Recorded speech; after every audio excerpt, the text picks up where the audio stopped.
Well, I decided to do a part 3 of yesterday's video and the day before's video where we talked about nothing is wrong with you and stop trying to fix yourself. There's nothing wrong with you. So this is part 3 of that. I may do a part 4 and a part 5. I don't know. We'll just keep this going. But I want to keep drilling that into your head. There's nothing wrong with you. Somebody told you something was wrong with you and you just kept reinforcing it for decades probably. And I really want you to remember there is nothing wrong with you. You're not broken. There's nothing to fix inside of you. There's just some thoughts that need to be shifted around and rewired and stepping into a different identity, because what you're identifying with right now might be, I'm not good enough. Something's wrong with me. Something's broken inside me. But when we start identifying with the opposite of that, I'm awesome, I'm amazing, I'm lovable. I am love, I am perfection. I am all these things. I am abundance. I'm everything. When you start identifying with that more than I'm not good enough, something's wrong with me, something's broken in me, the only thing that's wrong with you is that you think something's wrong with you. That's it. You don't have to think that way anymore. You got to let yourself out of prison. Your mind is your prison. It's only you that's going to let yourself out of that. There is no therapist that can help you get out of the prison. I mean, we can kind of guide you and give you suggestions. I can guide you through these videos. I can give you suggestions all day long. You have to make that decision that you're going to get out of prison today. That way you can actually feel freedom for the first time. That's why a lot of people, I think, feel stuck and they don't feel like they have freedom because they're stuck in their own head. I've been there before. I know what it feels like. And throughout the years, I've just practiced getting out of that prison and knowing that everything I was thinking was wrong. Everything I believed about myself was wrong. I started asking myself, what if everything I've always believed has been a lie? And my brain wired that way because of the things that happened to me. And a lot of times, it's like you don't need to ask what's wrong with you. It's like you need to ask, what happened to me to make me feel this way? What happened to me? And check your belief systems. It's not about blaming people or anything. We don't need to worry about all that. We just need to identify, what happened that would make me think this way about myself. And of course, we've had abuse, neglect, all that kind of stuff in our past, the traumas. And I like to call traumas life switches, because your life just switches right then. It's like a switch gets turned off or on, when something happens to you like that. It wires your brain to start thinking a certain way. And until you start to identify that a lot of those beliefs, most of those beliefs, if not all of them, were all just lies. They're not truth.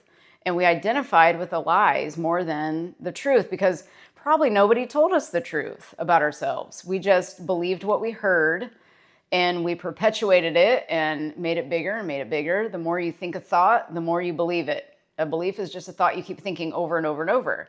So if you can think new thoughts, then you can form new belief systems. That's logical. If you would start thinking different thoughts, you'll create new belief systems. So sometimes we have to trick ourselves into remembering those things. Like, what if I could start thinking different thoughts about myself? And I always start with self, because Neville Goddard says there's no one to change but self. There is nothing to change but self. If you change your internal landscape, your internal environment, all of it, you change it, your external world will change. You cannot change anything external from you and expect to have an internal shift. That's another thing. There is no there. Once you get there, you want to go to another there and another there. We're never complete. We're always just constantly desiring new things. And so when you think you're going to feel better when you get something, it will only be for a little while because you take yourself with you. Wherever you go, there you are. You're always facing yourself. And when I finally learned these things, they solidified in me. I was like, wow, this is very simple. I've got to spread this around because it's so simple. And we make it so hard, and that's where the prison is. We are just addicted to the way we always thought. That's the prison of it. We don't have freedom, ever. That's why, it's like you'll say, oh, my life is great. I don't know why I'm feeling this way. And it's because it's your internal dialogue with yourself. It's the inner conversations you're having with yourself. It's the expectations that you have of yourself that are not favorable. They don't serve you. They hurt you. They are abuse, actually, to yourself.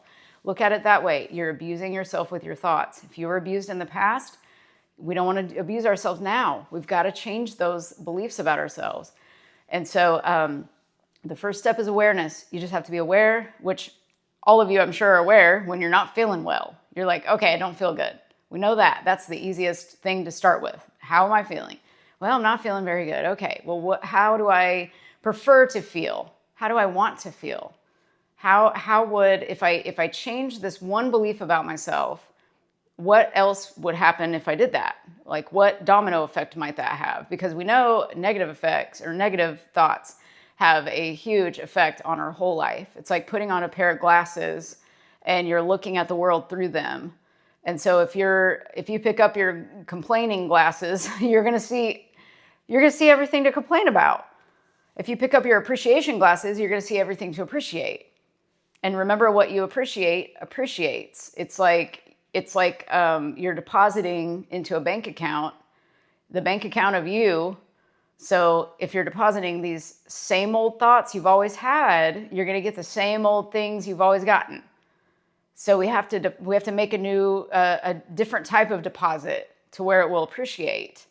And that is just appreciation of self a lot of times. It's like, really look at yourself, look at your accomplishments that you've had in your past, look at your heart.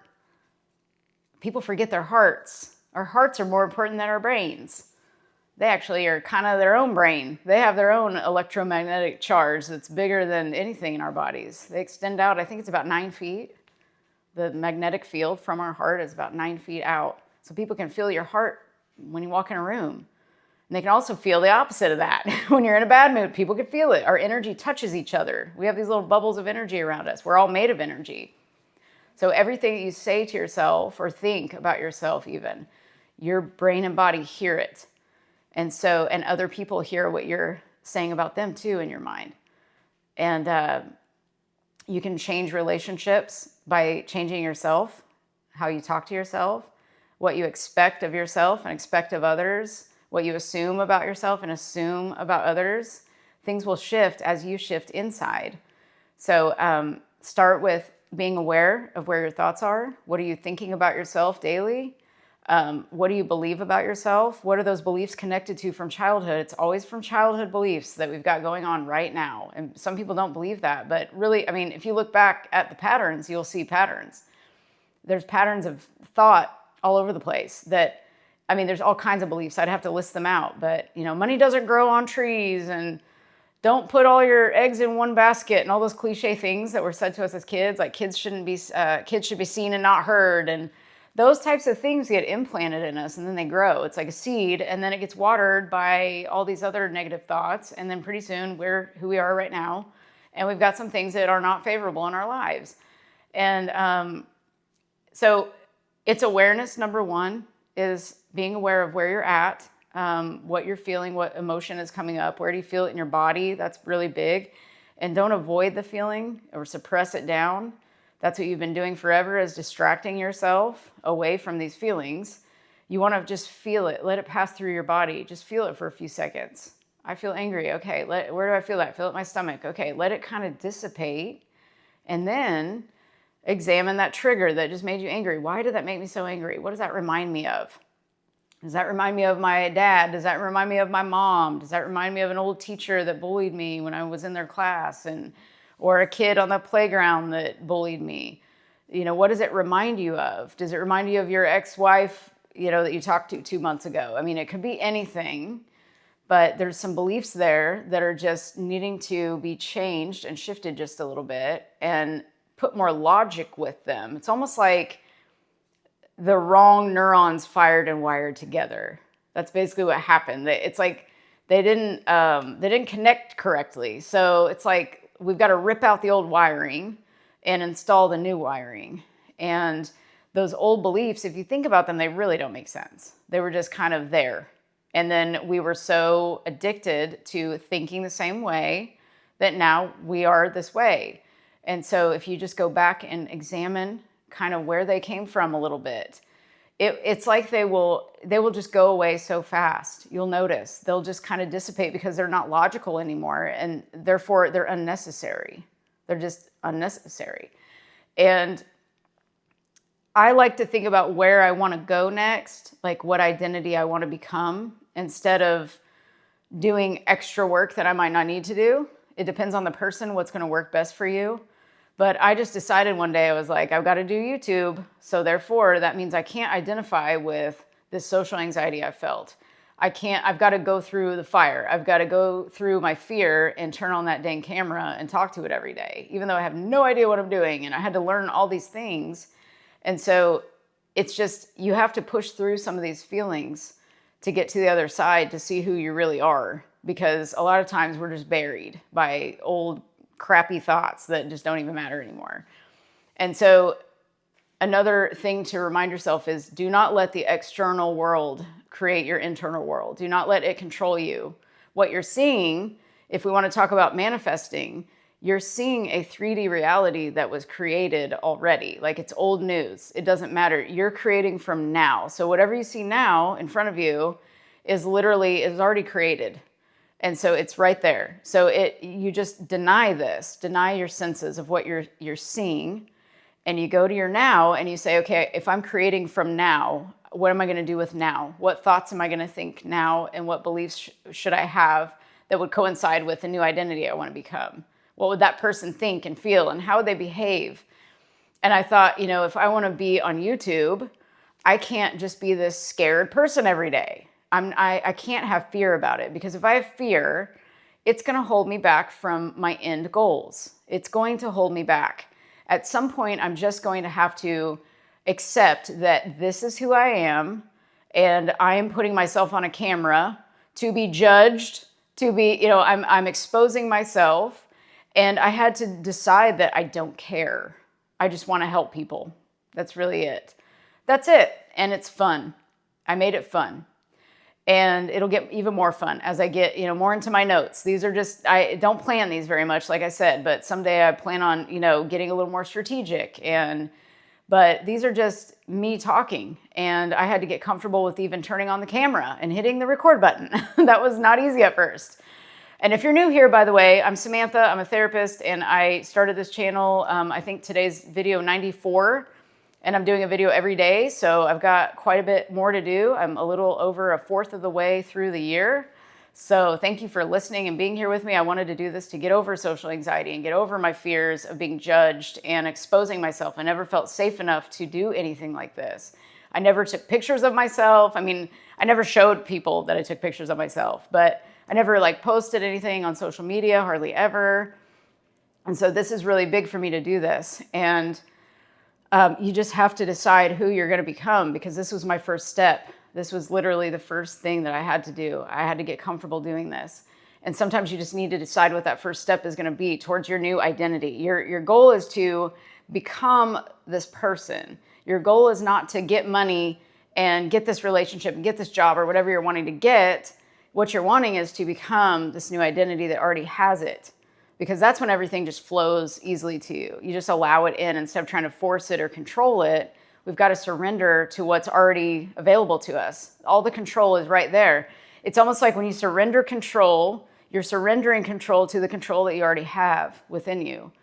Everything's already ready for us. We just have to allow it in. Anytime you have a desire, it's already created vibrationally. It's already created. It's on a frequency that we just can't see yet.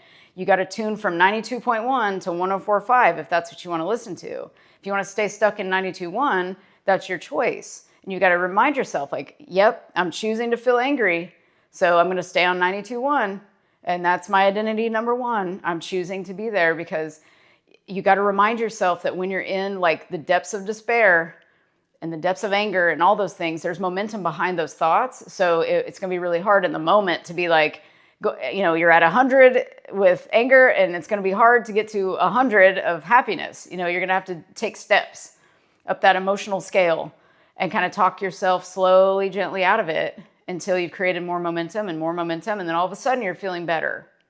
But you got to claw your way out a little bit, just gently. Just kind of gently say, hey, we're going to go over here. Take your inner child's hand and say, we're going to go over here for a little bit. And ask your inner child what it needs as well, what he or she needs. Because there's a little kid in there that has some unmet needs that we're trying to get met from the outside world. That's never going to work. Ever, ever, ever. I promise you it'll never work. You will never be fulfilled by anything external, I promise you. Because everything external can be taken away. So it's a form of detachment in a way where, we don't identify with anything externally. We only identify with what we believe inside. And we give it to ourselves first through imagination. And that's where the imagination fun comes in. You just kind of give yourself what you're not getting externally. And then what happens is you get it within and then you get it without. And that's the coolest part of it. I love that so much. It's so fun to imagine and practice. You just have to practice. You have to say, I am addicted to the old way of thinking. What would happen if I started thinking this new way? What would happen? That's what I started saying to myself. I was like, what would happen to my money, my relationships, my career, my outlook on myself? What if I just started telling myself, I love you. I love you. You're amazing. You're this, millionaire CEO of your own company and all this stuff. I just started saying these things to myself. I am everything. And I am love. I am perfection. I am peace. I am abundance. All of those things that no one in the external world is going to tell you that. Like, not really. I mean, maybe a couple people might, a couple friends or something every now and again tell you you're great. But most of the time you're telling yourself you're not very great. So that's the issue here. It's like you've got to feed yourself what you're not getting externally. That's what's going to free you from the prison. That's partly what's going to free you from the prison is you got to give it to yourself. And you've got to be aware of what you're doing. And everything you're saying to yourself is something that is affecting you, whether it's good or not good. And you'll know by how you're feeling. That's how you can gauge it, how you're feeling inside. And some people numb themselves out so much they don't even know what they're feeling. So you've got to be aware, am I numbing? Am I distracting? Am I avoiding? Or am I actually feeling something? Because your feeling is just an indicator of where you're at, where your frequency is. Because we're all made of energy. So it's just that feeling comes up to guide you. It's saying, okay, this is bringing up this feeling. And then your job is to say, okay, why? Why? What does this mean? What am I making this mean? Because that anger is showing you that you made a meaning of whatever event just happened. So you got to examine that. Like, what meaning did I give this to make me angry? Because if it didn't have a meaning, it wouldn't have triggered anger in you. So remember that too. It's just such a cool guidance system we have inside. And we don't need to stay there. We just have to transmute that energy, transform it into a different meaning. And then it has no reason to stick around. It just dissolves. So it's just a practice over and over of all this stuff. I know I just spewed a lot at you, but we might do it. Part 4 tomorrow, maybe. I don't know. I'm broadcasting from the kitchen table again in between some sessions. So I wanted to get it done, so get today's video done. And so I wouldn't have to do it tonight. So here I am. It's raining again, obviously. That's why I'm at the kitchen table today. So thank you for watching, as always. I hope this helped you. If it did, please share it with somebody who might need to hear it today. You get to get yourself out of prison today. It's your set free day. You can go now. You have permission. I just unlocked your cell door. So go ahead and come out and go out and look at the sunshine if there is sunshine for you today, and appreciate that you're here and you get to choose every moment that you're here. You get to decide what you're going to think and feel. Remember that.